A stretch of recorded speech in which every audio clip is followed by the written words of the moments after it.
Perkenalkan, nama saya Oktaviana Sitorus, Prodi Manajemen Sorea, Fakultas Ekonomi dan Bisnis. Di sini saya akan membahas tentang revolusi industri 4.0 yang dibimbing oleh dosen pengampu saya, Bapak Joni Tesmanto, SSOS MM. Revolusi industri 4.0.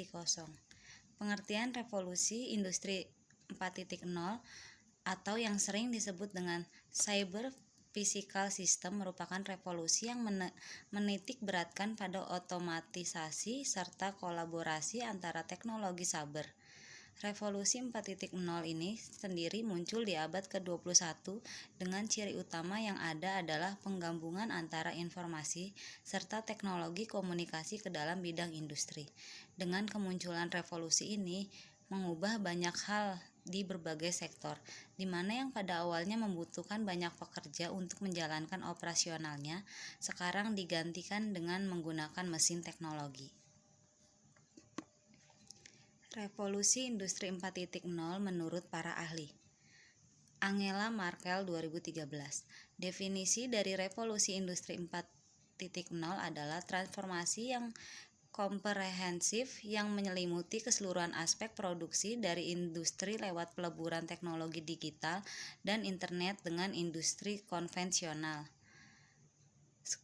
Skalkendal dan kawan-kawan 2015 menekankan bahwa revolusi industri 4.0 adalah lebih mengutamakan unsur kecepatan dari tersedianya suatu informasi, di mana seluruh entitas suatu lingkungan industri senantiasa terhubung dan bisa berbagi informasi satu sama lain. Kagerman dan kawan-kawan 2013.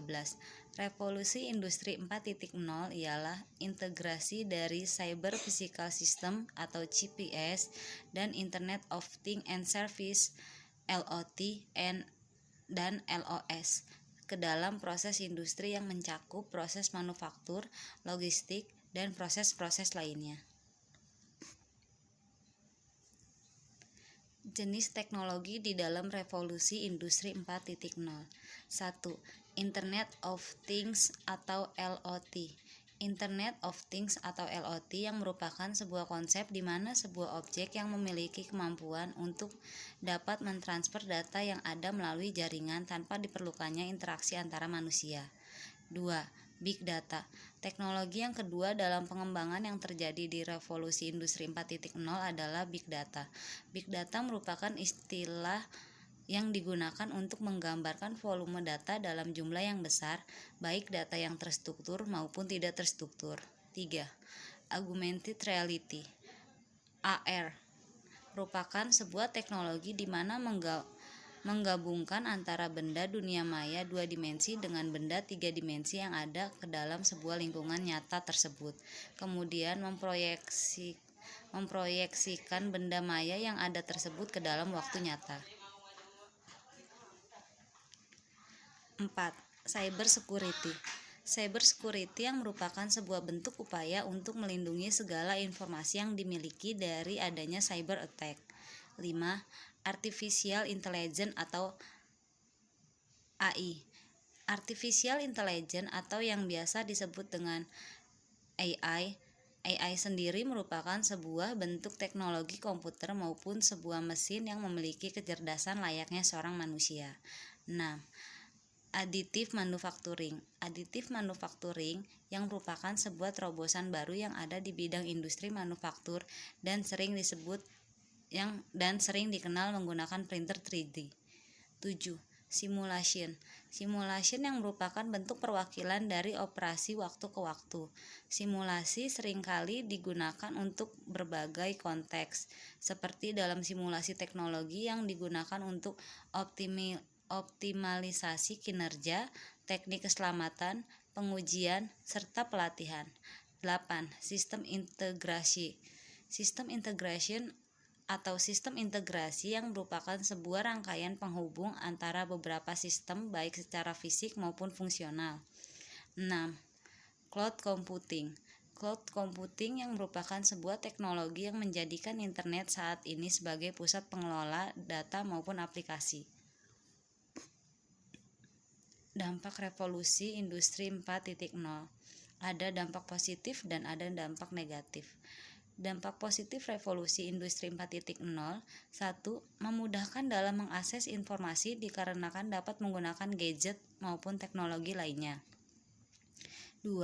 Dapat meningkatkan pendapatan nasional karena dapat memproduksi barang dalam waktu yang relatif singkat dengan kualitas yang baik. 3. Peningkatan peluang kerja bagi tenaga ahli. Hal ini dikarenakan walaupun menggunakan mesin tetap saja membutuhkan tenaga ahli manusia untuk menggerakkannya. Adapun dampak negatif revolusi industri 4.0 yaitu 1. Lebih rentan terhadap serangan cyber. Hal ini dikarenakan proses produksinya menggunakan mesin teknologi, oleh sebab itu sangat penting untuk memiliki sistem keamanan yang baik. 2. Adanya urbanisasi, di mana meningkatnya jumlah populasi masyarakat yang ada di kota besar. 3.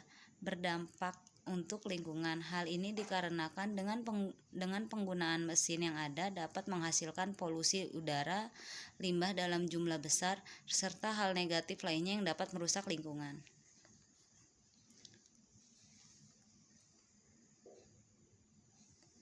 Transformasi digital dan perkembangan bisnis digital Indonesia.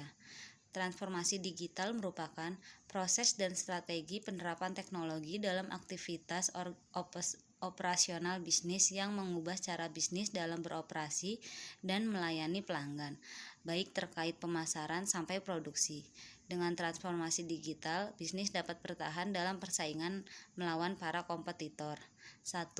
Transformasi digital sangat penting bagi para pengusaha dalam mengembangkan bisnisnya di masa pandemi, karena perubahan yang tidak dapat dihindari apabila perusahaan tidak bisa menyesuaikan dengan perubahan dan perkembangan teknologi, maka perusahaan akan kalah unggul dibandingkan dengan perusahaan yang bisa menyesuaikan dengan perkembangan teknologi. Bisnis menjadi lebih efektif dan efisien. Jika sebelumnya pemasaran dan penjualan produk dilakukan secara offline, sekarang perusahaan bisa memasarkan dan menjual produknya melalui berbagai media online, yaitu media sosial dan website. Dengan media online, pemasaran akan lebih efektif karena perusahaan dapat menjangkau pasar yang lebih luas serta akan lebih efisien dalam hal waktu operasional dan biaya yang dikeluarkan. 2. Transformasi digital sangat penting bagi para pengusaha dalam mengembangkan bisnisnya di masa pandemi, karena perubahan yang tidak dapat dihindari. Apabila perusahaan tidak dapat menyesuaikan dengan perubahan dan perkembangan teknologi, maka perusahaan akan kalah unggul dibandingkan dengan perusahaan lainnya. Kok ini nggak sama? Bagaimana transformasi digital bekerja? Sebuah perusahaan tidak dapat sepenuhnya menyadari manfaat digitalisasi kecuali ketiga komponen transformasi digital: orang, bisnis, dan teknologi bekerja bersama. Memasukkan komponen-komponen ini ke dalam budaya organisasi menuntut kepemimpinan yang kuat dari orang-orang seperti Chief Data and Analytics Officer atau CDAO, Chief Information Officer, CIO, atau bahkan CEO. Hasil dari kerjasama tersebut dapat menjadi bisnis yang berfokus pada pelanggan, yang berfokus pada memastikan setiap tindakan yang diambil dilakukan dengan mempertimbangkan pengalaman pelanggan. Organisasi yang berhasil dengan upaya transformasi digital dengan menggeser pola pikir, strategi, dan budaya mereka untuk mengimbangi perubahan kebutuhan dapat mencapai hasil seperti pengalaman digital terlibat. Sukses adalah menciptakan pengalaman digital yang terasa relevan, efektif, dan menarik secara emosional bagi pelanggan. Bisnis yang diubah secara digital tahu cara memberikan pengalaman yang benar-benar diinginkan pelanggan, alih-alih hanya mengandalkan produk atau layanan tradisional. Operasi digital, perusahaan harus responsif dan cukup gesit untuk memberikan pengalaman dan nilai layanan yang tepat bagi pelanggan. Untuk mencapai hal ini diperlukan teknologi dan proses yang tepat, memiliki orang dan keterampilan yang tepat, dan memiliki organisasi yang mendukung kolaborasi, eksperimen, dan inovasi. Inovasi digital ini sering dimulai dengan eksperimen di laboratorium inovasi dan pola pikir test and learn Namun, organisasi harus sama-sama fokus dalam membangun pendekatan inovasi yang dapat diskalakan dengan membutuhkan investasi yang tepat dalam meningkatkan dan memasukkan bukti konsep nilai tambah ke dalam produksi. Ekosistem bisnis digital, infrastruktur, SDM, dan permodalan. 1. Digital bisnis infrastruktur. Digital bisnis infrastruktur mengacu pada kombinasi perangkat keras seperti server atau klien komputer desktop dan perangkat seluler. Jaringan yang digunakan untuk menghubungkan perangkat keras ini dan aplikasi perangkat lunak yang digunakan untuk memberikan layanan kepada pekerja dalam bisnis dan juga untuk para mitra pelanggannya. Infrastruktur juga mencakup arsitektur jaringan, perangkat keras, dan perangkat lunak, dan di mana letaknya. Akhirnya, infrastruktur juga dapat dipertimbangkan untuk memasukkan metode untuk mempublikasikan data dan dokumen yang diakses melalui aplikasi. Keputusan kunci dengan mengelola infrastruktur ini adalah elemen mana yang terletak di dalam perusahaan yang dapat dikelola secara eksternal. 2. Digital Business SDM. Sebagai pendekatan strategis mengelola SDM, pimpinan organisasi baik swasta maupun pemerintah berupaya melakukan digitalisasi pengelolaan SDM agar lebih efisien dan efektif. Digitalisasi manajemen SDM yang dilakukan perusahaan dalam rekrutmen dan seleksi rekrutmen memanfaatkan teknologi digital sehingga mampu menyampaikan pesan kebutuhan pegawai baru secara lebih efektif, yakni menjangkau segmen masyarakat tertentu sebagai calon pegawai. Seleksi pun mengandalkan teknologi digital sehingga hasil yang diperoleh valid dan reliable. Digitalisasi manajemen SDM juga dilakukan dalam pelatihan dan pengembangan, training and development. Pelatihan bertujuan untuk mengatasi kesenjangan pengetahuan, keterampilan, dan kemampuan pegawai. Sementara pengembangan SDM dimaksudkan sebagai bagian dari manajemen talenta dalam menyiapkan prospective leaders. Baik pelatihan maupun pengembangan SDM menggunakan platform digital e-learning atau Massive Open Online Course atau MOOC. Di era pandemi COVID-19, e-learning atau MOOC terbukti lebih efisien dan efektif. Pembelajaran dapat dilakukan setiap saat tanpa dibatasi waktu. 3. Digital bisnis permodalan. Aspek permodalan maupun sumber kapital bagi bisnis digital pada prinsipnya sama seperti bisnis konvensional pada umumnya. Sederhananya, asal memiliki badan hukum yang jelas, memiliki aset yang jelas, sebuah bisnis digital bisa meminjam modal dari lembaga keuangan yang memberikan fasilitas pinjaman usaha. 4. Jenis pinjaman yang tersedia bagi pengusaha yang mau mengakses pinjaman untuk modal usaha, kredit usaha rakyat, modal ventura, peer-to-peer lending, pembiayaan untuk bisnis berorientasi ekspor. Pola pikir bisnis di era digital. Di era digital ini, pengusaha harus terus mengembangkan pola pikirnya agar tidak ketinggalan. Pola pikir pengusaha yang seperti apa yang wajib kamu miliki agar bisa bersaing di era digital? 1. Selalu terbuka terhadap perubahan. Salah satu karakteristik utama era digital adalah perubahan yang sangat cepat. Kita harus membuka diri terhadap perubahan ini, terus mempelajari peluang dan manfaat yang bisa kita dapatkan dari perubahan-perubahan ini. 2. Fokus pada pelanggan. Kebanyakan pelanggan pada saat pemesanan akan memberikan catatan tambahan atau permintaan yang di luar kebiasaan. Selama bisa memenuhi permintaan mereka, sebaiknya dipenuhi. Kalau tidak bisa memenuhi permintaan mereka, sampaikan alasan sejelas mungkin tanpa bersifat defensif apalagi ofensif. 3. Karakter dan inovatif. Era digital ini juga menuntut pengusaha untuk selalu kreatif dan inovatif, khususnya dalam melangsungkan kampanye marketing, mulai dari materi kampanye, cara sampai media yang digunakan. 4. integrasikan semuanya. Kita harus hadir di semua platform yang sering mereka kunjungi. Kalau mereka mau menghubungi bisnis kita untuk menanyakan sesuatu, beri mereka pilihan yang luas. Message lewat semua media sosial plus WhatsApp dan mungkin Skype. 5. Human touch. Meskipun kita sudah mengintegrasikan semua teknologi digital dalam bisnis, kita masih harus mengedepankan faktor manusia, khususnya untuk berinteraksi dengan pelanggan. Konsumen masih dan akan selalu senang kalau kamu bisa mengingat nama atau kisah yang pernah mereka ceritakan kepada kita. Mengidentifikasi resiko bisnis digital.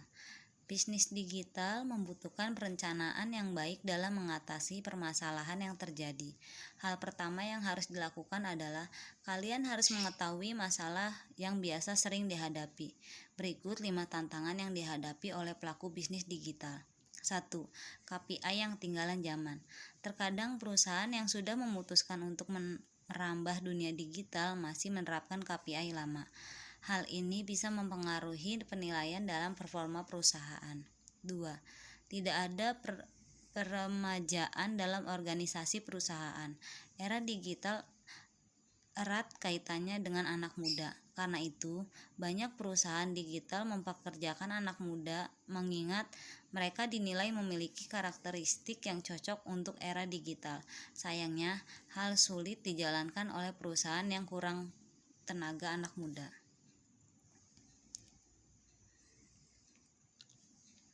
3. Strategi yang salah.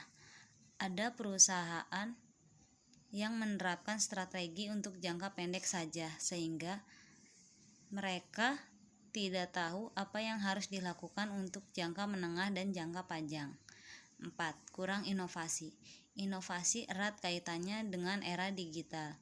Jika minim inovasi, maka perusahaan akan berjalan dengan sulit karena mereka tidak dapat melakukan yang terbaik. 5. Tidak ada tenaga profesional di bidangnya. Kurang SDM dalam bidang teknologi membuat perusahaan tidak bisa mencapai target yang diinginkan, sehingga hal ini dapat menyulitkan langkah perusahaan guna menjangkau konsumer.